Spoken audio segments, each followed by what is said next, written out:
Boa tarde a todos e todas. A Semana SEADES Ilha Grande, na Semana Nacional de Ciência e Tecnologia 2020, tem como tema a inteligência biológica artificial. Integra as atividades da 17ª Semana Nacional de Ciência e Tecnologia. Inteligência artificial, a nova fronteira da ciência brasileira.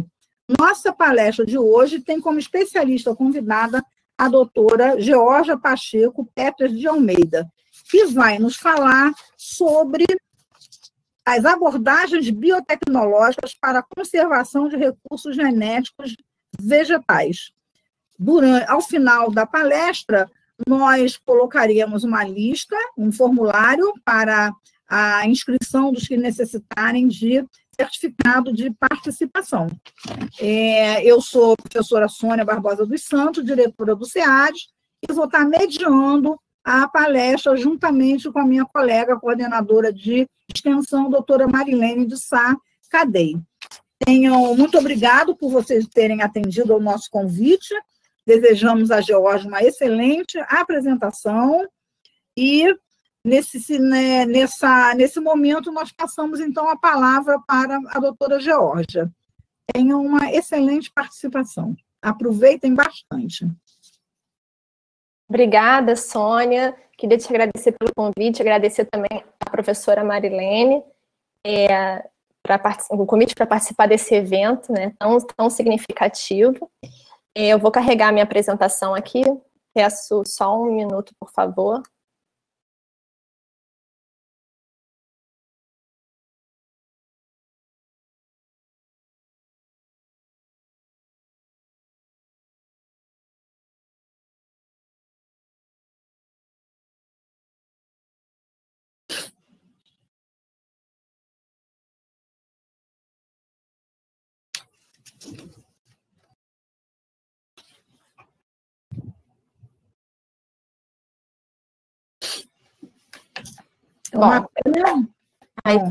Bom, vamos tentar para ver se a gente começa.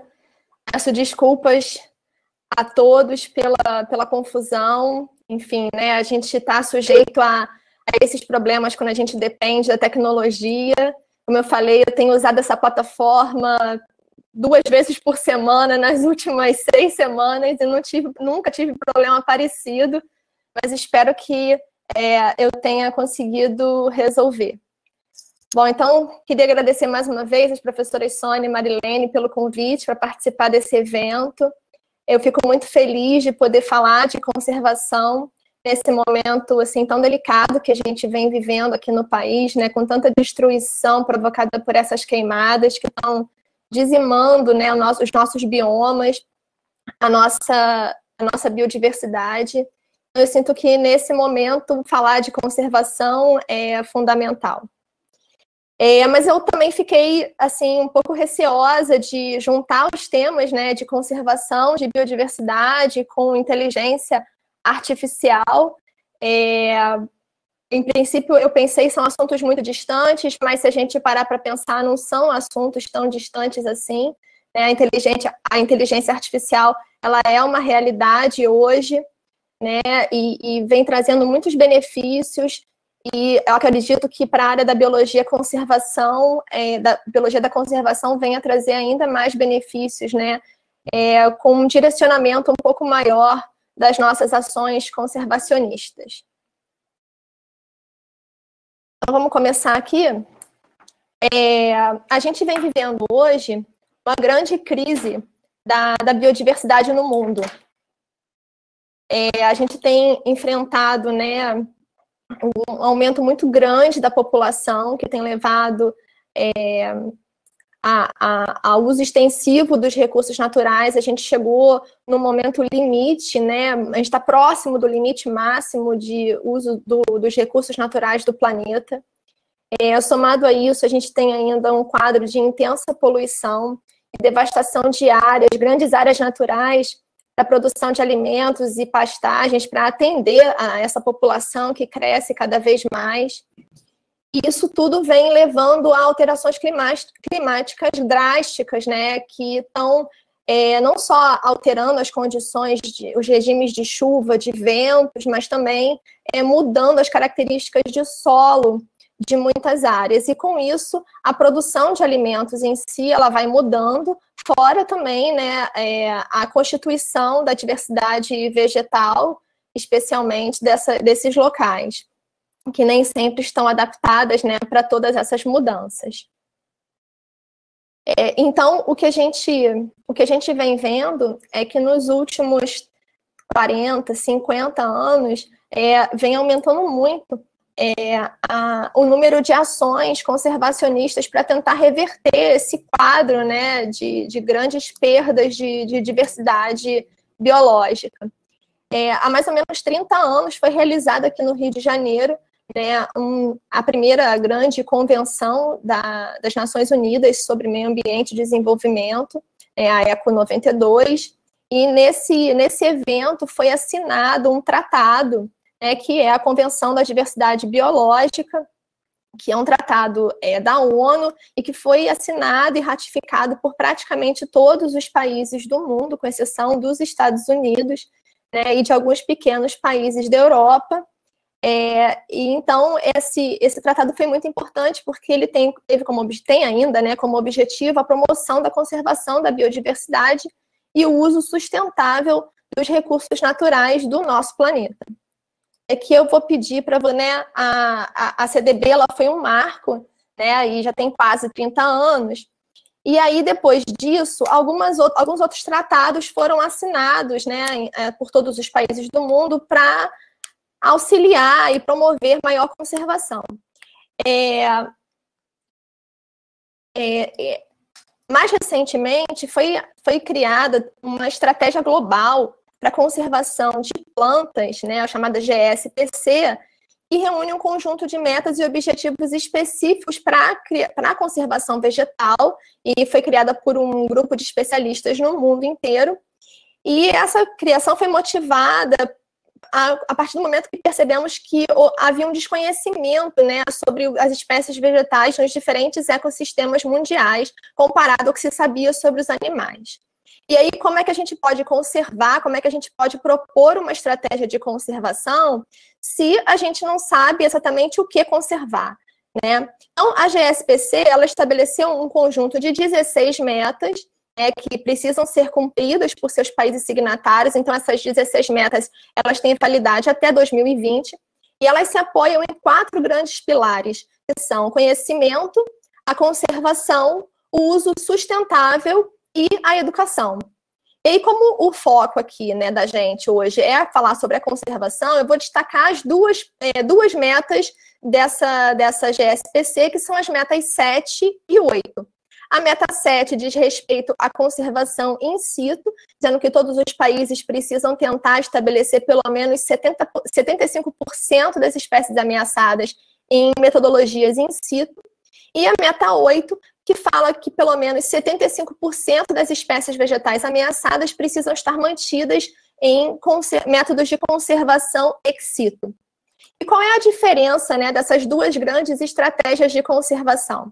A conservação in situ, ela tem como objetivo a manutenção das plantas nos seus locais de origem, né? Então, aqui no Brasil, a conservação in situ ela é regulamentada pelo Sistema Nacional de Unidades de Conservação, né, que divide as áreas a serem conservadas em unidades de conservação de proteção integral, como os parques e reservas biológicas, e unidades de conservação de utilização sustentável, né, que permite um pouco mais de intervenção humana.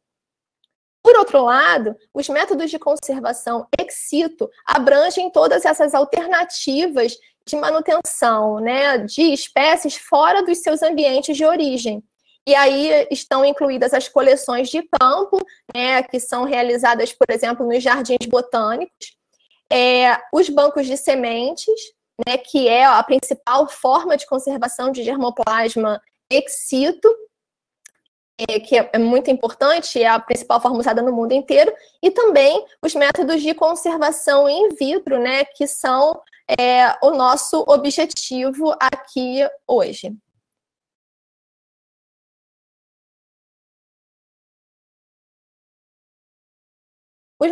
Esses métodos de conservação in vitro, eles então são todos baseados nas técnicas de cultura de tecidos vegetais, né, que representam a ferramenta mais importante da biotecnologia vegetal.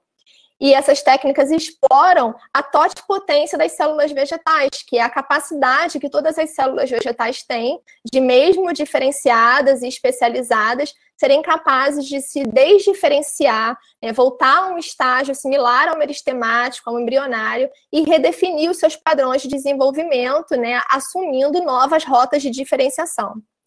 E aí, por conta disso, a partir dessa definição, qualquer célula vegetal pode dar origem, então, a órgãos ou plantas completas em resposta a estímulos adequados. Levando, então, em conta essa totipotência, a partir das técnicas de cultura de tecidos vegetais, a gente pode produzir plantas completas a partir de pequenos fragmentos de tecidos, que a gente chama de explantes, ou então estabelecer culturas de células ou órgãos isolados, como as culturas de raízes.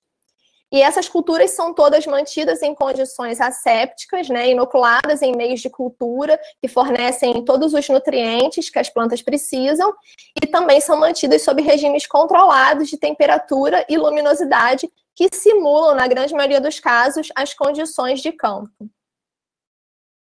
O estabelecimento desses diferentes sistemas biotecnológicos, né, e o ajuste dessas condições físicas e da modulação do meio de cultura, eles vão servir, então, como um pré-requisito para o desenvolvimento dos diferentes métodos de conservação in vitro, né, que podem ser utilizados, então, para o armazenamento, para a conservação de germoplasma vegetal a curto, médio ou longo prazo.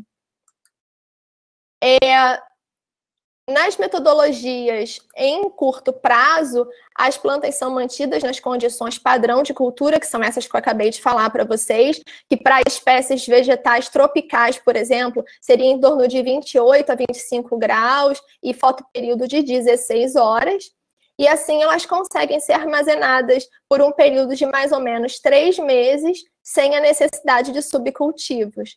Isso que a gente caracteriza como armazenamento em curto prazo e chama também de crescimento ativo, e é uma metodologia excelente para aqueles casos que requerem uma grande taxa de multiplicação de plantas, né? Mas o problema é que isso acaba demandando mais mão de obra especializada e também um alto custo de manutenção, porque a gente gasta com meio de cultura e todos esses reagentes são extremamente caros, né, do ponto de vista financeiro. Mas são metodologias muito interessantes para resgate de embriões inviáveis e multiplicação de plantas para reintrodução, por exemplo, né? Por outro lado, os sistemas de armazenamento de germoplasma em médio prazo, in vitro, são caracterizados pela redução do metabolismo, né, a partir da redução da velocidade de crescimento. Então, o objetivo é reduzir o metabolismo, e para isso a gente reduz a velocidade de crescimento das plantas, né, aumentando, então, o intervalo entre as subculturas. Então, enquanto no armazenamento em curto prazo as plantas podiam ser mantidas por volta de até 3 meses dentro do mesmo vidro, sem a necessidade de ser subcultivada, no armazenamento em médio prazo, as plantas já conseguem ser mantidas nesses vidros por períodos de até 24 meses, né? Dependendo, claro, da planta e da metodologia que se esteja utilizando. Para isso, então, a gente pode manipular as condições ambientais, então a gente pode reduzir a temperatura, reduzir a luminosidade, mexer também na disponibilidade de oxigênio e gás carbônico das culturas, e também, né, alterar a composição do meio de cultura, reduzindo os nutrientes que são fornecidos, os sais minerais, adicionando também substâncias osmorreguladoras e também incluindo aí também a adição de inibidores de crescimento, que vão agir como retardantes, né, do metabolismo da planta. Com isso, a gente tem, então, esse prolongamento do tempo que a planta pode ser mantida em cultura. No caso das espécies tropicais, uma redução de 3 graus, 5 graus somente na temperatura de armazenamento já faz uma diferença muito grande, né? E por isso foi uma estratégia que foi muito utilizada no início dos anos 90 para o armazenamento de germoplasma vegetal, mas essa metodologia ela também tem algumas desvantagens que estão relacionadas à possibilidade de selecionar genótipos resistentes, né, resistentes àquelas condições de armazenamento, e também a possibilidade de alterações genéticas e epigenéticas, que a gente chama de variação somaclonal, que é possível em decorrência das condições in vitro, que para algumas espécies são condições consideradas bastante estressantes. E aí, então, por essa razão, lá no final dos anos 80, início dos anos 90, começaram a surgir muitos trabalhos propondo uma metodologia de armazenamento de germoplasma in vitro, mas em longo prazo. Que, na verdade, enquanto o crescimento ativo seria até 3 meses e o crescimento lento de 18 a 24 meses, mais ou menos, essas novas metodologias em longo prazo, elas permitiam o armazenamento do germoplasma vegetal por tempos teoricamente indeterminados. Então, essas metodologias em longo prazo, elas são baseadas na criopreservação, que é o armazenamento de materiais biológicos em temperaturas ultrabaixas. Essas temperaturas ultrabaixas seriam as condições de nitrogênio líquido, ou que é menos 196 graus, ou sua fase vapor, menos 150 graus Celsius, porque nessas temperaturas, quando um tecido, um conjunto de células é colocado nessas temperaturas, ocorre a interrupção de todos os eventos metabólicos. E com isso se reduz os riscos de ocorrer alterações genéticas no material armazenado.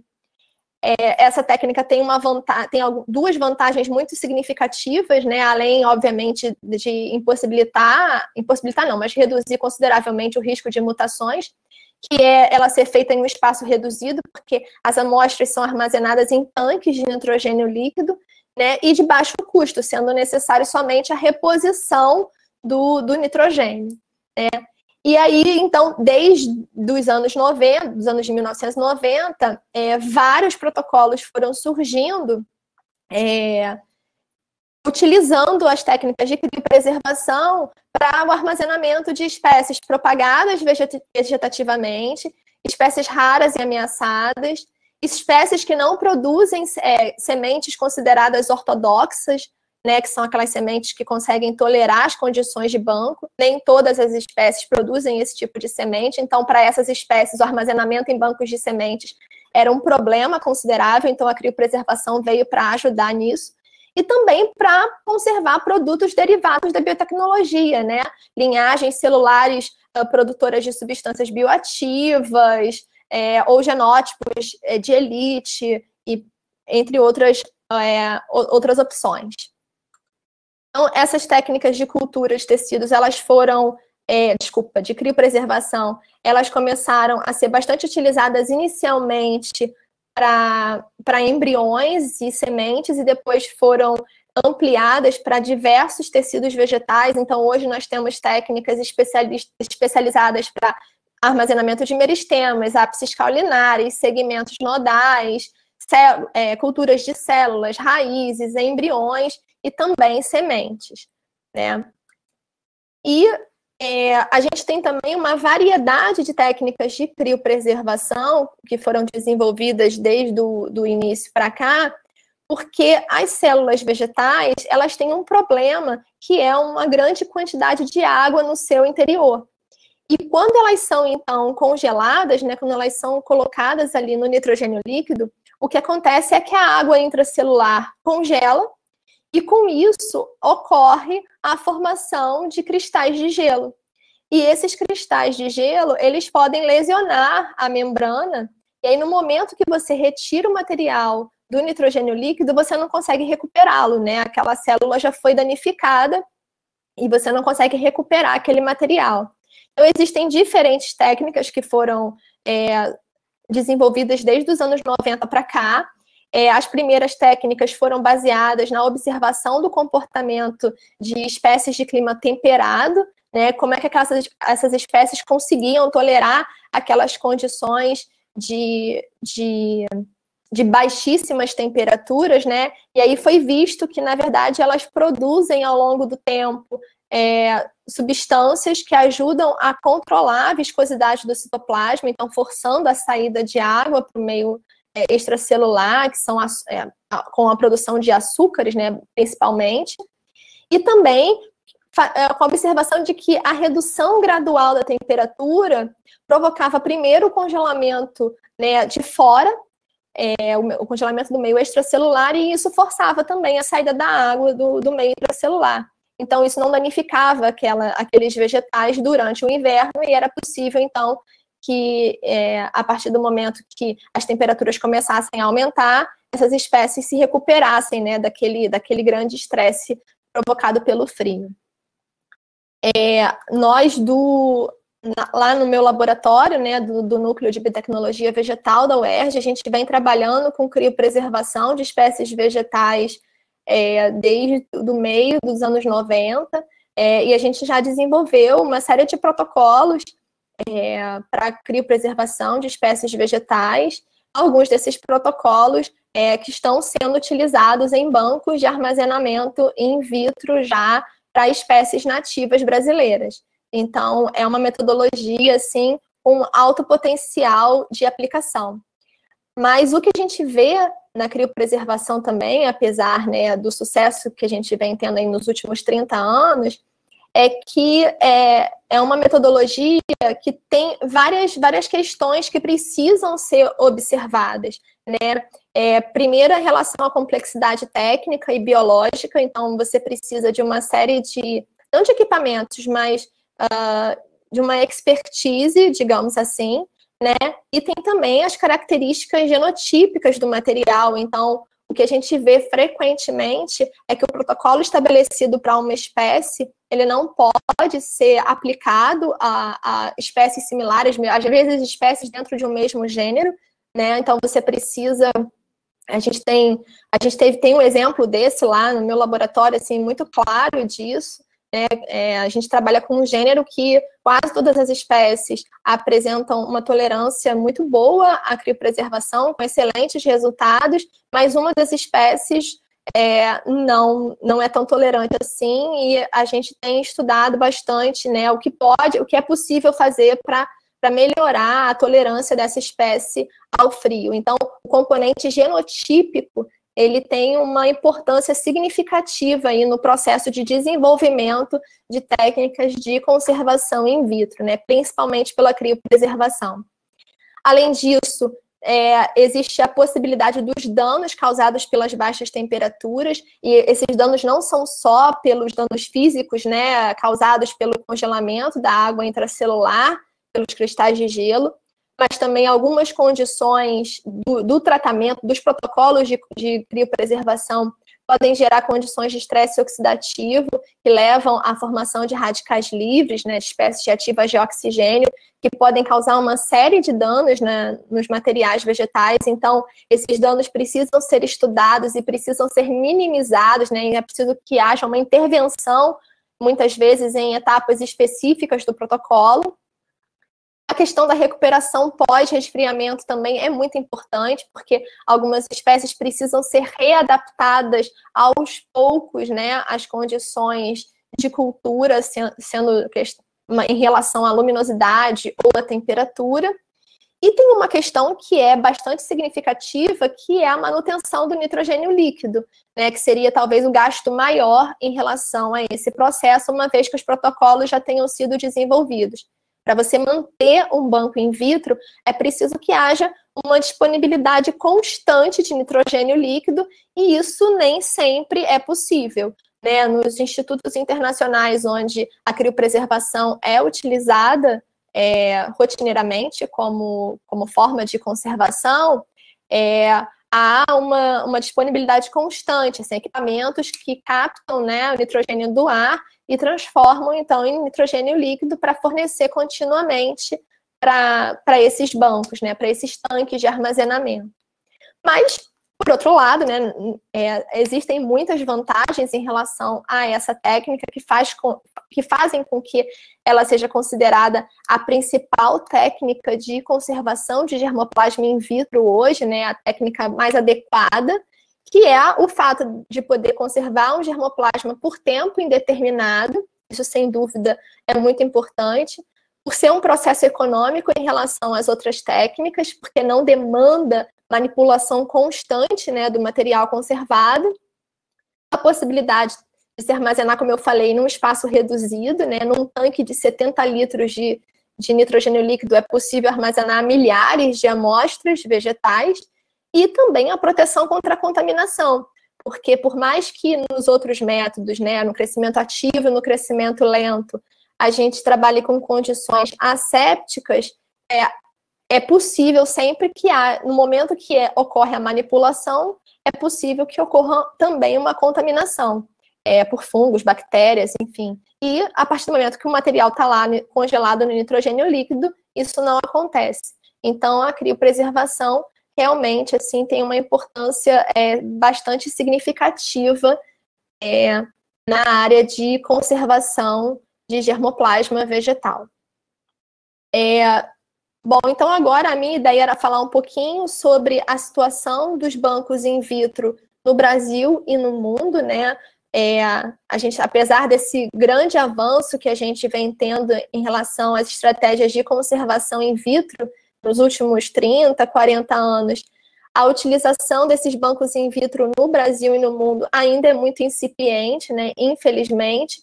Se a gente comparar com bancos de sementes, que é a principal forma de conservação ex situ de germoplasma, mas a demanda pela criação desses bancos in vitro tem sido cada vez maior, principalmente por conta lá da meta 8 da GSPC, né, que pede que a gente diversifique as estratégias de conservação ex situ que venham a ser aplicadas, né, aos materiais vegetais.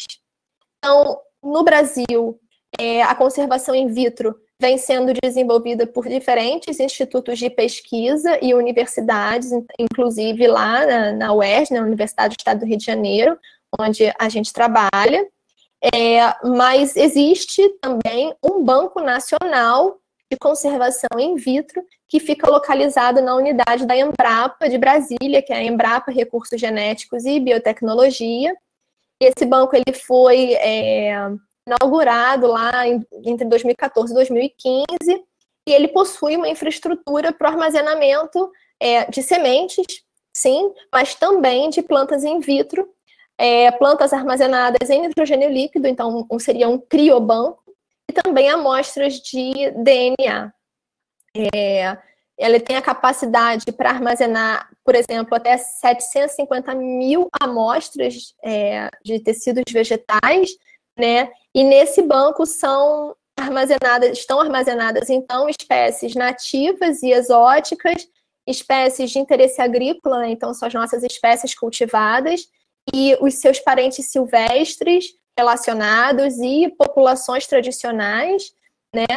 E muitos exemplares de fruteiras e palmeiras também. Esse banco é considerado, né, uma cópia de segurança para os bancos ativos de germoplasma que existem nas várias unidades da Embrapa espalhadas por todo o Brasil, e também nas universidades e institutos de pesquisa que trabalham, né, em colaboração com a Embrapa. Em relação aos bancos in vitro no mundo, né, existem várias instituições que já trabalham com isso, assim, nos últimos 20, 30 anos, principalmente. Uma dessas instituições é o CIAT, né, é o Centro Internacional de Agricultura Tropical, vinculado à FAO, e que possui unidades em diferentes países. Então, eu queria falar para vocês um pouquinho aqui da unidade da Colômbia, por exemplo. A unidade do CIAT da Colômbia é uma unidade enorme, que trabalha com conservação, entre outras culturas, a conservação da mandioca. E a conservação da mandioca lá no CIAT é feita principalmente por conservação in vitro, em armazenamento em médio prazo por crescimento lento. Por que isso? Porque as sementes, né, não são adequadas, né, elas não conseguem, não toleram as condições de armazenamento em bancos de semente. Então, essas plantas lá no CIAT são mantidas como coleções de campo, uma pequena parte, porque imaginem vocês, né, eles armazenam, por exemplo, germoplasma de mandioca de mais de 28 países. Então, são mais de 6.000 acessos de mandioca do mundo inteiro armazenados nessa instituição. Então, imaginem vocês se eles fossem manter coleções de campo, né, de todas essas amostras de germoplasma armazenadas lá. Seria inviável. Então, eles armazenam principalmente por condições de crescimento lento, mas também tem protocolos de criopreservação. Então, eles também têm um criobanco de mandioca, mas a metodologia preferencial deles é por crescimento lento. Então, eles armazenam acessos da espécie cultivada e também espécies silvestres relacionadas, porque quando você pensa na conservação de espécies de interesse agrícola, é importantíssimo armazenar também os seus parentes silvestres, porque ali estão as fontes, né, de genes de resistência, de tolerância a condições adversas, resistência a doenças, pragas, patógenos, e também tolerância a condições adversas de clima, né? Então é importantíssimo para você poder trabalhar num programa de melhoramento genético, seja convencional ou por transformação genética, não importa, é importantíssimo que você tenha não só a espécie cultivada, mas também os seus parentes silvestres e populações tradicionais. Então, essa é a ideia lá do CIAT, é armazenar todo esse germoplasma de mandioca. Então, tem representantes do Brasil, da Costa Rica, de Cuba, República Dominicana, assim, principalmente da América Latina, mas também de outras partes do mundo. Esse banco, só para vocês terem uma ideia, esse banco de germoplasma do CIAT, ele existe desde 1979, então muito antes até, né, da conservação ganhar toda essa importância que tem hoje, né? Nessas condições lá do banco, as plantas de mandioca são mantidas de 12 a 24 meses, e aí depende da espécie, né? E elas são mantidas em temperaturas de 22 a 24 graus, mais ou menos, com uma iluminação reduzida, que seria o fotoperíodo de 12 horas. Então, são essas manipulações que eles fazem para adequar, né, as espécies às condições de armazenamento. E aí, elas são mantidas por 12 a 24 meses, e nesses intervalos, elas são, então, subcultivadas, algumas são levadas a campo para poder, né, gerar descendentes e fazer uma renovação também desse material que é conservado. Apesar, né, desse trabalho bonito que o CIAT faz em diversas das suas unidades, então eles têm unidades, por exemplo, no Peru também, na Venezuela, ainda é muito pouco, ainda é muito baixo o número de instituições no mundo inteiro que trabalha com o cultivo in vitro. E aí, quando a gente vai olhar essas instituições, a gente percebe que o material armazenado em condições in vitro é principalmente das espécies cultivadas e dos seus parentes silvestres. Então, há não diria uma predileção, mas assim, uma predominância maior, né, de espécies de interesse agrícola sendo conservadas. Isso acende um sinal de alerta, né? Porque apesar dos esforços com o desenvolvimento de tantos protocolos, se a gente for fazer uma busca na literatura, a gente encontra facilmente muitos protocolos de criopreservação, de crescimento lento para espécies ameaçadas, espécies nativas, espécies endêmicas, mas na prática, nos institutos de conservação, a gente não vê essas espécies sendo armazenadas. A gente são as espécies de interesse agrícola, principalmente, né? Então, isso por quê? Porque requer protocolos específicos, requer muito investimento, mão de obra especializada e financiamento, né? E, infelizmente, espécies com funções ecológicas importantes, elas não chamam tanta atenção, né, do ponto de vista econômico, quando a gente compara com uma espécie de interesse agrícola. E aí, então, a ideia seria agora falar um pouquinho sobre as perspectivas, né? O que a gente pode esperar, né, para melhorar e ampliar o uso dos bancos in vitro no Brasil e no mundo, né? A primeira questão aí seria adequar e otimizar os métodos de conservação in vitro já existentes, permitindo que eles possam ser aplicados com confiabilidade, né, com robustez, para o maior número de espécies possível, não só as de interesse agrícola, mas também não excluindo essas espécies também. A gente entende que, né, que com a população crescendo cada vez mais, a gente precisa ter essa base da nossa alimentação conservada de alguma forma. Essa ampliação e essa adequação, ela precisa ser feita, mas ela só vai conseguir ser feita com investimento maior em pesquisas, principalmente na área da criobiologia, né, que envolve não somente o desenvolvimento dos protocolos de armazenamento, né, de conservação, mas também o desenvolvimento e a aplicação de testes e avaliações dos materiais conservados. Então, a gente precisa saber se houve alguma alteração celular, se houve alguma alteração bioquímica, metabólica, molecular nesses materiais conservados, que é para a gente poder certificar que aquele protocolo de conservação ele vai ser realmente eficiente e ele pode ser aplicado no material sem trazer nenhum prejuízo, né, para aquela cultura ou para aquela espécie, enfim, quando ela precisar ser reintroduzida na natureza. A outra questão importante é definir o que conservar, né, definir a prioridade de conservação, né, que seria assim, o que é mais importante no momento? Quais são as espécies que a gente tem que priorizar para conservar in vitro? O que poderia, o que deve ser mantido in vitro, o que pode ser mantido em coleções de campo, em bancos de sementes, né?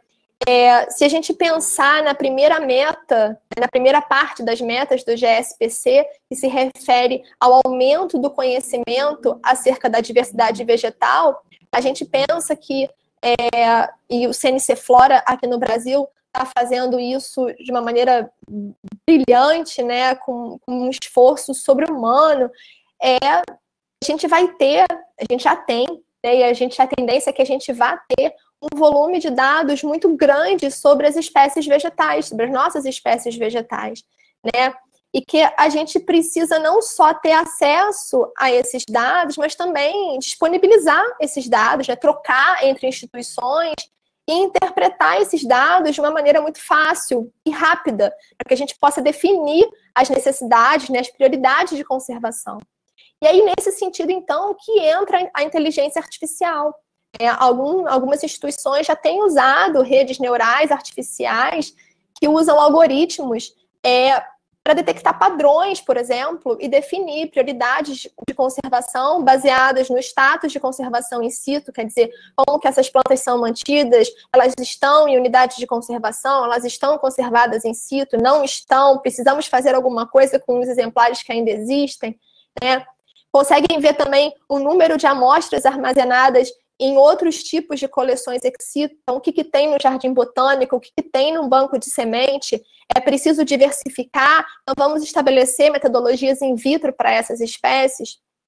E uma outra forma que essas redes neurais artificiais podem ajudar na conservação é determinar as melhores condições ambientais de armazenamento, as melhores condições físicas, né, temperatura, luminosidade, por exemplo, né, salinidade de meio de cultura, baseadas nas informações dos ambientes de origem desses materiais. Então, a partir do momento que isso tudo estiver catalogado, isso tudo estiver armazenado numa rede, vai ser muito mais fácil a gente conhecer um pouco mais da planta para poder simular in vitro, né, a maior parte dessas características e facilitar também a nossa vida e o desenvolvimento dos protocolos de conservação.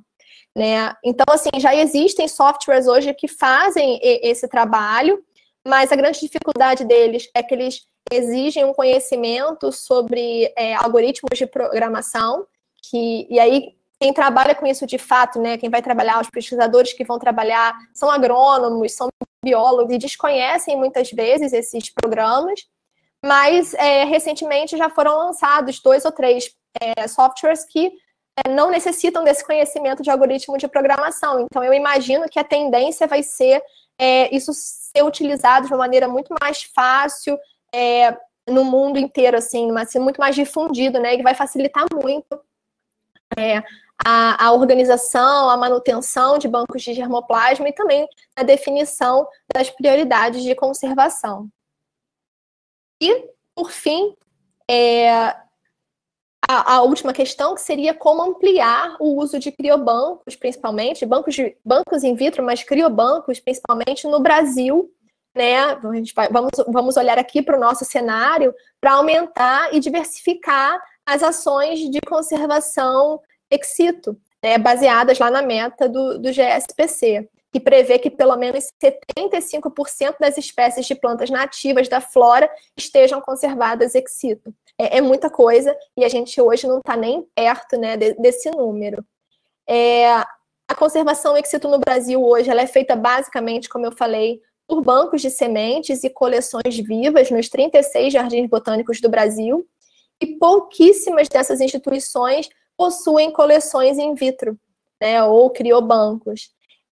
A Embrapa está fazendo um trabalho bastante importante em associação com o CNC Flora, nesse sentido, né, com a criação lá do banco in vitro, mas ainda é muito pouco, né? É preciso que haja, ao meu ver, uma rede muito maior interligando essas instituições e as universidades e os institutos de pesquisa, né, que fazem, onde são desenvolvidos os protocolos. A gente na universidade não tem espaço físico, infraestrutura para armazenar e criar um banco, mas ali a gente tem a condição de fazer o desenvolvimento dos protocolos, os testes de certificação. Então é preciso que haja, no meu entendimento, uma interligação maior entre essas estruturas em rede nacional, para que a gente consiga, então, solucionar essa lacuna no Brasil, né, diversificar as formas de conservação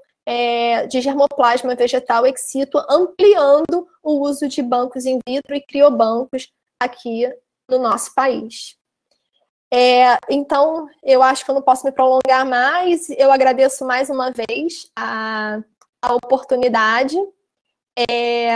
E peço desculpas a todos pela dificuldade na projeção do material, dos slides. Realmente, assim, eu estou na verdade, eu uso a plataforma, né, desde que a gente entrou em isolamento social, fazendo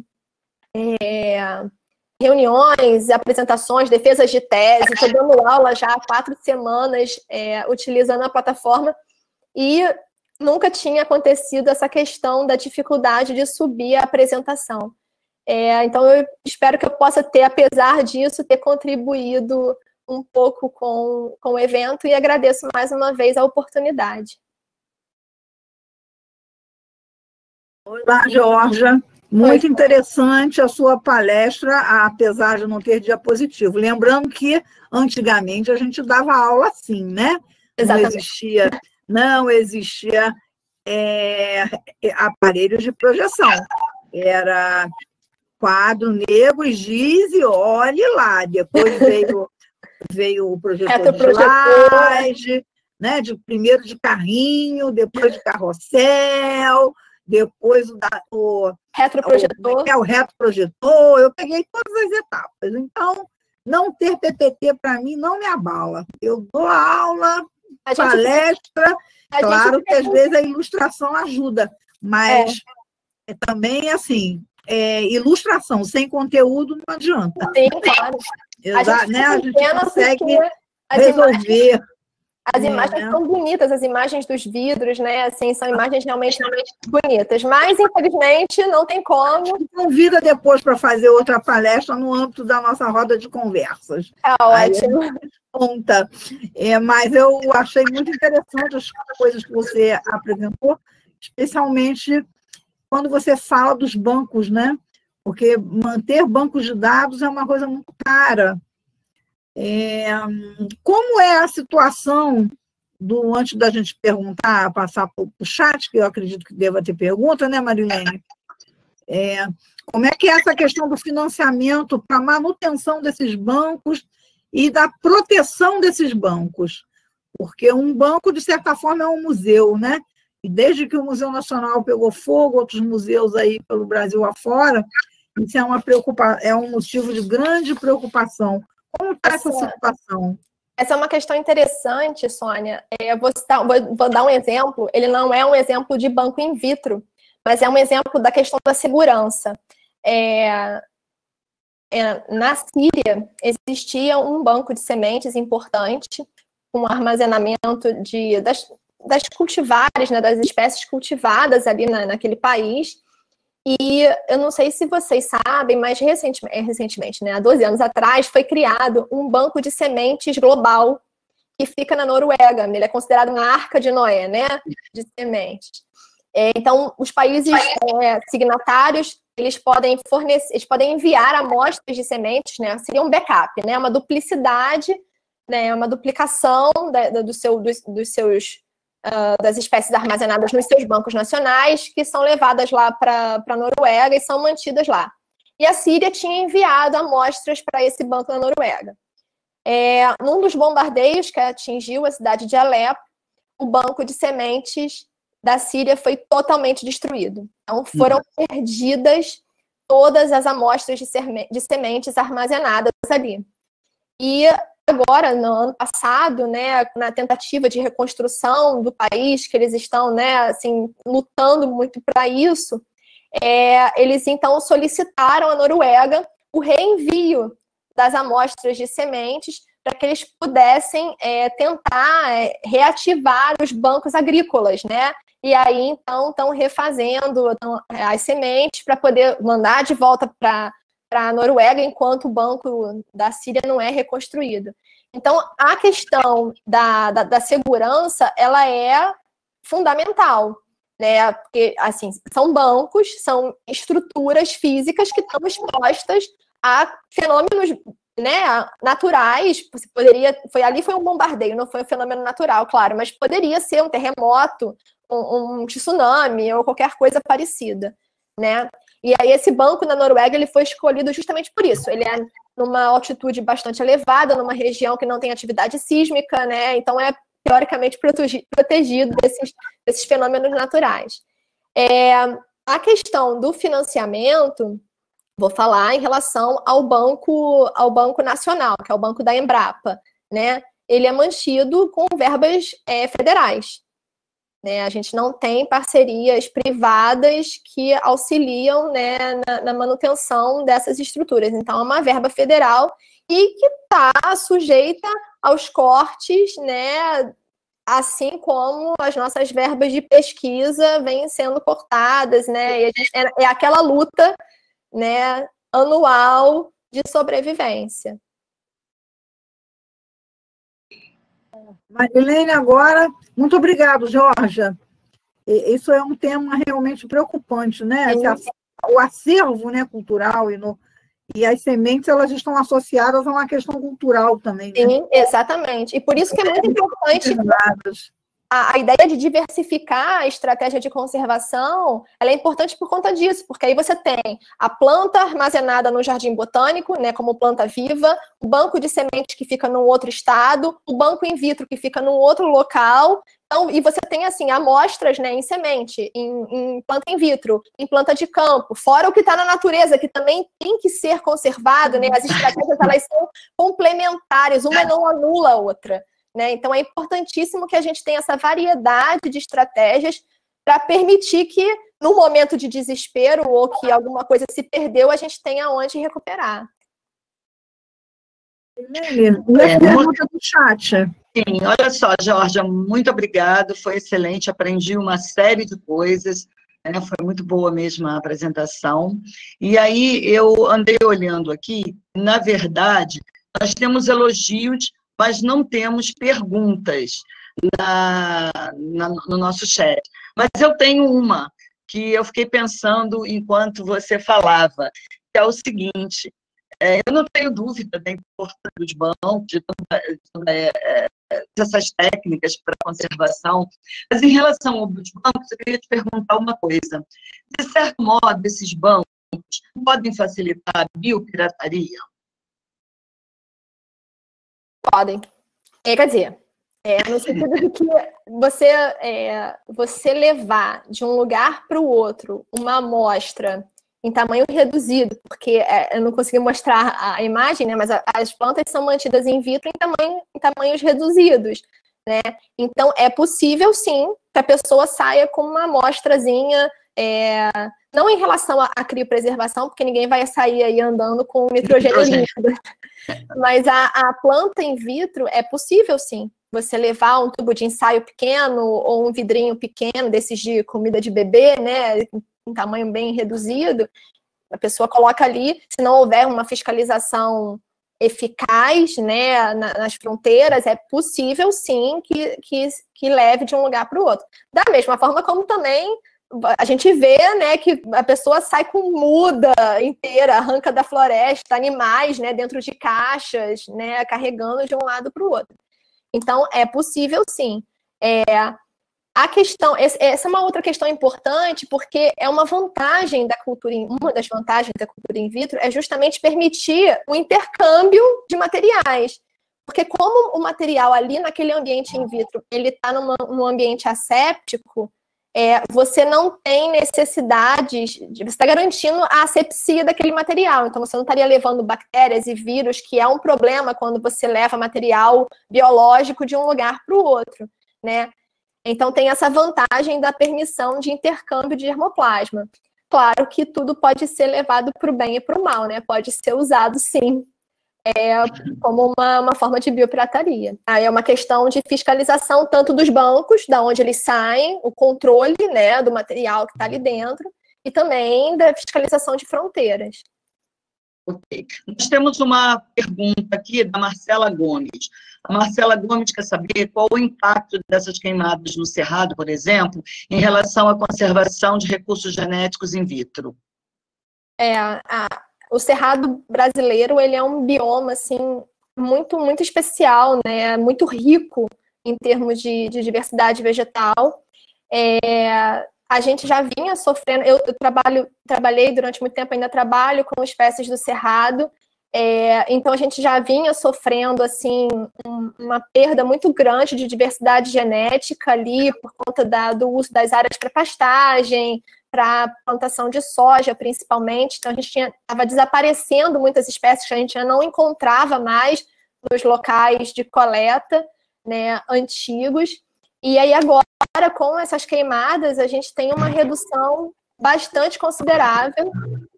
A gente trabalha em projetos em colaboração com a Embrapa, por exemplo, e já fomos contactados para saber o que a gente tem de material in vitro dessas espécies do Cerrado, porque já se sabe, né, assim, um levantamento muito superficial, porque ninguém está conseguindo entrar e ver o que está, né, em loco, assim, o que foi realmente perdido. Isso é uma coisa que a gente só vai ter mais para frente, mas a gente já sabe que muita coisa foi perdida.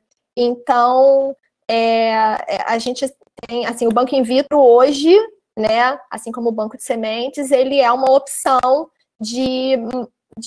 para retorno desse material. A gente vai agora começar, então, a fazer levantamentos do que a gente tem para multiplicar, para tentar devolver para a Embrapa e ver se a gente volta com essas plantas para o ambiente de origem, assim que esse terror todo diminuir e passar por lá. Obrigada, Jorge. Essa estratégia, ela realmente é bem interessante, né? Porque eu li ou assisti algum programa na TV falando sobre o algodão, né? O algodão nativo, que ele foi extinto praticamente aqui no Brasil, no lugar, as culturas são todas de plantas, né, que são cultivares, né, selecionados, alguns, né, introduzidos, e que só em alguns locais, né, do Nordeste ainda se encontra as plantas, né, nativas, né, de algodão, e que há todo um programa para resguardar essas plantas, né, originárias, né, que não tem valor econômico, mas que tem um valor enorme como em relação à diversidade genética do algodão. Exatamente. Né? Muitas delas são... As plantas foram atingidas também agora por incêndio, você sabe de alguma informação? Não tem informação em relação ao algodão, não. Existem muitos projetos de conservação in situ, que é aquela... de manutenção nos seus locais de origem, né, mas preservando também as comunidades tradicionais onde essas plantas são mantidas. Então, por exemplo, eu conheço um projeto muito interessante que é feito com índios na região do Xingu, ali, né, no Pantanal, que tem amostras de sementes de várias espécies cultivadas, né, aqui no Brasil, mas que são sementes que não é a espécie que a gente come efetivamente, mas são parentes, né, silvestres ainda, e que eles fazem essas culturas. E ali é um banco riquíssimo, não só do material biológico em si, mas do conhecimento acerca daquele material, né? Eles conhecem muito também das questões de será que tem algum princípio ativo, pode ser utilizado no tratamento de alguma doença, porque tudo isso está sendo perdido, né? A gente não está levando isso em conta, mas a gente está perdendo espécies que a gente desconhece. A gente não teve nem a oportunidade de conhecer e saber se elas teriam algum valor, né, agrícola, medicinal, enfim, né? Então, a gente está realmente num momento bastante delicado. Nós temos agora uma pergunta aqui da Isabela Souza. Ela quer saber o seguinte: as queimadas podem interferir no dessas espécies conservadas in vitro no meio ambiente por causa da degradação do solo e do habitat? Pode. Muitas das espécies brasileiras, né, principalmente as espécies do Cerrado, elas têm um requerimento muito específico de solo e clima, mais especificamente de solo, porque o solo do Cerrado é muito rico em alumínio, né, e aí tanto que a gente tem uma dificuldade enorme de manter essas plantas em campo aqui no Rio por conta disso, o solo é totalmente diferente. E a gente não sabe ainda a extensão, né, dos danos que essas queimadas... Assim, o Cerrado queima todo ano, isso é um fato, mas a extensão das queimadas desse ano, principalmente, foram assim, a extensão foi uma coisa muito significativa. A gente não sabe ainda, a gente não tem esses dados do quanto isso prejudicou o solo, do quanto isso alterou o solo. Então, pode ser, realmente, que essa reintrodução ela não vai ser imediata, né? A gente talvez vai ter que segurar ainda um pouco, porque não sabe, a gente não tem ideia de como estão as coisas por lá, para saber até que ponto a gente consegue devolver. Obrigada, Georgia. Tem mais uma questão aqui, que, na verdade, é uma observação da Marcela Gomes. Ela faz a seguinte observação, que é mais fácil ver alguém retirando algo de um laboratório do que retirado de uma área no meio de uma reserva. Aí a minha pergunta é, você concorda com isso? Que é mais fácil ter alguém tirando alguma coisa do laboratório? Ela diz, a Marcela Gomes, ela acha mais fácil ver alguém retirando algo de um laboratório retirado de uma área no meio de uma reserva. Eu não sei, eu acho que não. Eu acho que hoje em dia, com a fiscalização, aqui no Brasil, pelo menos na nossa realidade, com a falta de... Não é a fiscalização, a falta de fiscalização que a gente tem, a dificuldade que os órgãos, né, específicos para esse fim enfrentam de financiamento de pessoal, porque eu sei que eles fazem um trabalho hercúleo, assim, né, muito mais do que eles podem fazer por conta da falta de investimento, da falta de pessoal. Eu ainda acho que é mais fácil de tirar alguma coisa da natureza do que de um laboratório. Puxando agora, né, a nossa conversa para a questão aí da inteligência artificial, no início desse ano, eu assisti um congresso virtual, né, sobre coleções, e uma parte desse congresso, ele foi sediado numa universidade lá na Escócia, né, e foi via internet, e uma parte foi em relação às redes virtuais, e eu fiquei muito impressionada como eles já estão com uma tecnologia muito avançada no sentido de integrar coleções dos vários países da Europa e da Europa com os Estados Unidos. Eu acho que aqui no Brasil nós estamos ainda nem engatinhando, eu acredito nisso, né? Porque nós temos bancos de dados de coleção, mas assim, intercâmbio mesmo entre coleções, eu acredito que não exista. Pelo menos na minha área, que é zoologia, não existe isso. Em algumas, a gente até consegue acessar os bancos, ver o que tem, alguns dados, né, nem todos, alguns são reservados, mas não existe realmente uma rede que interligue todos os bancos de zoológicos. Para a botânica, existe alguma coisa parecida? A Embrapa está estruturando, quer dizer, já vem estruturando já há alguns anos, uma rede dentro das suas unidades, o que já é bastante considerável, né? É uma rede, eu esqueci o nome da rede, acho que é a Lelo, de comunicação, de integração, de documentação dos seus bancos de germoplasma ali dentro das suas unidades. O CNC Flora tem investido esforços consideráveis nesse sentido, de tentar, junto com a Embrapa também, eles estão tentando fazer uma rede nacional, mas ainda a gente não tem muitos avanços. Assim, pelo menos já tem uma iniciativa, que é uma coisa que não tinha nem há 10 anos atrás, né? A gente já tem uma iniciativa, tem um trabalho nesse sentido, mas ainda não temos uma rede única que podamos falar assim, olha, tá tudo aqui, a gente sabe que tem em todos os lugares, né? E aí eu acho que deveria ser incluído nessa rede seriam os trabalhos das instituições de ensino, das universidades que fazem pesquisa, né? Porque eu acho que, como eu falei, né, a gente não tem condição física e infraestrutura para ter um banco, né, infelizmente. Mas a gente tem mão de obra especializada, a gente tem conhecimento, a gente consegue desenvolver os protocolos. Então, eu acho que essas informações têm que se cruzar, elas precisam ser levadas de um lugar para outro, né? Todo mundo tem que conversar melhor para que a gente consiga andar aí, ter uma estratégia nacional mesmo, né, para conservação. Isso, inclusive, vem de encontro à política atual de abertura de dados, né? E os dados são feitos com dinheiro público e eles devem ser públicos, né? Isso vai de encontro a uma postura antiquada de que o pesquisador é dono do seu dado, né? Sim. Esses dados eles devem realmente ser compartilhados exatamente para que possam ser de uso comum de toda a comunidade, e isso evita perda de dados, né? Quando você tem um compartilhamento maior de informações. E facilita a vida de todo mundo, né? Assim, eu que desenvolvo protocolos, eu ganho muito sabendo informações sobre os locais de coleta, né? Informações do material vegetal na natureza, o status de conservação, eu sei o que eu vou conservar, qual é a prioridade que eu tenho que dar, o que eu preciso fazer. Ao mesmo tempo, quem tem o banco lá pode se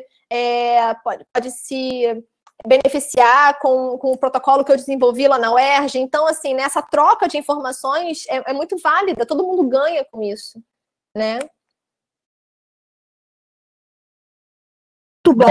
É bom a gente ver que os pesquisadores mais novos estão com uma outra cabeça, né, em relação a essa questão da abertura de dados, porque nós temos uma geração mais antiga que é muito reticente em relação a isso, né? Ver o dado, ver o produto científico como pessoal, né? Meu, ninguém tasca. Eu que fiz, eu que consegui. É difícil a gente, às vezes, conseguir essas informações, né, dos pesquisadores para você tentar traçar um mapa de distribuição, um mapa de risco. É Sim. muito difícil, e isso é extremamente necessário quando a gente fala em conservação. Sim. Os dados realmente precisam estar em rede. Exatamente. A gente não faz nada sozinho, né? Não. Eu ainda fico mais feliz ainda quando eu escuto assim, conhecimento tradicional, respeito às comunidades tradicionais, respeito ao que as pessoas milenarmente conhecem. Então, eu que fico no meio do caminho entre a área biológica e a área humanas, né? Eu fico muito feliz quando eu escuto isso, quando as pessoas incluem as comunidades tradicionais, todo o conhecimento, né, comunitário, popular, junto com o conhecimento científico. A gente tem uma cultura riquíssima, né? A gente perde por não aproveitar mais isso, né? De conversar, de saber, de resgatar. Esses conhecimentos precisam ser resgatados, precisam ser respeitados, né? Essas comunidades precisam ser preservadas. Isso tudo realmente é um trabalho assim que exige muitas mãos, né? Sim. Ouvidas, né? Elas não são nunca ouvidas, respeitadas, é muito difícil, realmente. Bem, nós não temos mais perguntas aqui, temos elogios. A professora Kátia Calado colocou aqui, registrou os parabéns pela palestra, né? E nós não temos mais nenhuma pergunta. Então, eu não sei se você gostaria de comentar mais alguma coisa, ou se a gente pode encerrar esse momento agora do evento. Eu queria só agradecer mais uma vez o convite. É muito bom poder falar de conservação, né? Minha área de trabalho há mais de 20 anos, eu sou realmente apaixonada por isso.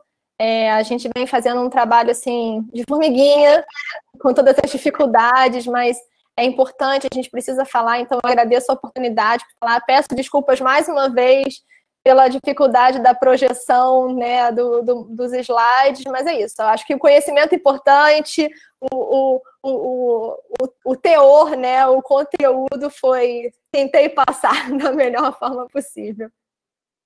Foi realmente excelente, né, as imagens iam embelezar, mas o conteúdo foi perfeito, nossa, excelente divulgadora, fiquei muito contente de ter ouvido, contente, né, de você ter aceito o convite, principalmente que você é ex-aluna da UERJ, é muito bom a gente ver o sucesso, né, da UERJ aí brilhando no meio científico, né, sinal que nós estamos cumprindo aí a nossa missão de formar pessoas de qualidade, vinda da universidade pública, né, gratuita, e socialmente referendada. Isso é muito de qualidade, bom. De alta qualidade. Eu sou muito grata ao UERJ pela oportunidade. Minha vida acadêmica foi toda feita ali dentro e eu sou muito feliz de poder estar ali hoje como professora para poder retribuir, né, um pouquinho do que a UERJ fez por mim.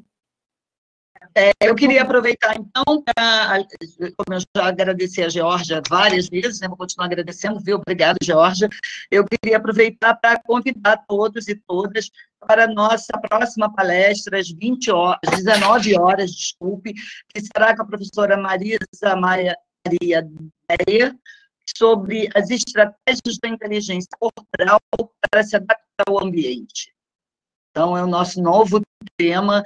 Estou curiosa de saber quais são essas estratégias de adaptação e espero ter todas as minhas respostas às 19 horas e convido a todos para também participarem, né, desse novo momento.